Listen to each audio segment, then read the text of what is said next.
Now, performance-wise, this phone did come out with a Qualcomm Snapdragon 820 chipset, a quad-core CPU, an Adreno 530 GPU, and 4GB of RAM on every single model that this phone had. Now, what I will tell you though is that this phone, once the apps are loaded for the most part, it's actually a pretty good performing phone when the apps are loaded. But I will tell you, the animations are slow. When you click the home button, it isn't the fastest experience.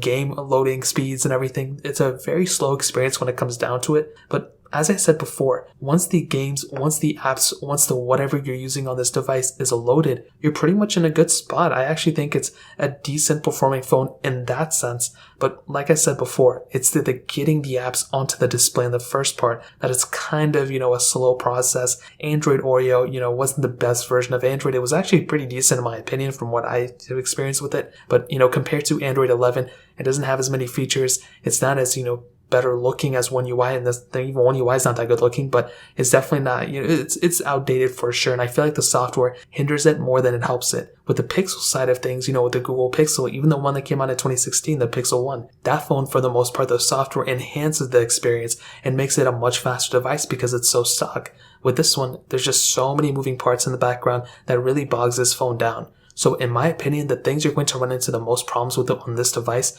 is RAM management and animations. But once the apps are loaded, once whatever loaded, you're pretty much going to have a pretty okay experience. It's not going to be the fastest thing in the world, but it's definitely going to be okay for the most part. So in terms of the performance standpoint, that's kind of how I would cover it up. Again, I don't think anybody's planning on using this phone anymore, but if you are, that's kind of how I would kind of say that the problems basically you're going to run into. So in terms of performance, that pretty much covers it up. Now,